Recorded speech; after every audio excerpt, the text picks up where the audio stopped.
வணக்கம் நிகிதா. கோவை காந்திபுரம் பகுதியில் உள்ள நட்சத்திர ஹோட்டல் ஒன்றில் சந்தேகத்திற்கு இடமான வகையில் சில நடவடிக்கைகள் இருப்பதாக கோவை காட்டூர் போலீசாருக்கு தகவல் கிடைத்துள்ளது. தகவலின் அடிப்படையில் கோவை காட்டூர் போலீசார் அங்கு சென்று விசாரணை நடத்தியுள்ளனர். அப்பொழுது அங்கிருந்த வாலிபர்கள் முன்னுக்கு பின்னாக முரணாக தகவல்கள் கூறியுள்ளனர்.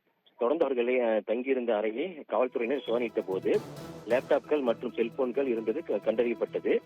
மேலும் 1,09,90,000 ரூபாய் பணம் இருந்தது பார்த்து போலீசார் அதிர்ச்சி அடைந்தனர். அந்த பணம் குறித்து அவர்களிடம் விசாரணை நடத்திய போது அந்த வாலிபர்கள் IPL கிரிக்கெட் சூதாட்டத்தில் ஈடுபட்டது தெரிய வந்தது. பின்னர் காவல்துறையினர் அந்த அறையில் இருந்த 7 வாலிபர்களையும் சுற்றி வளைத்து பிடித்து கோவை காட்டூர் காவல் நிலையத்திற்கு அழைத்துச் சென்று விசாரணை நடத்தி வருகின்றனர். அவர்கள் ரமேஷ், சவுந்தர், அருண்குமார், நந்தகுமார், விபின், ஜிடேந்தர், விபின் என்பது தெரிய வந்துள்ளது. தொடர்ந்து அவர்களிடம் இருந்த 1,09,90,000 ரூபாய் பணமும் மற்றும் 2 கார்கள், 2 பைக்குகள், 12 செல்போன்கள் ஆகியவற்றை போலீசார் பறிமுதல் செய்துள்ளனர். தொடர்ந்து கைது செய்யப்பட்ட நபர்களிடம் காவல்துறையினர் தீவிர விசாரணை நடத்தி வருகின்றனர். நிகிதா.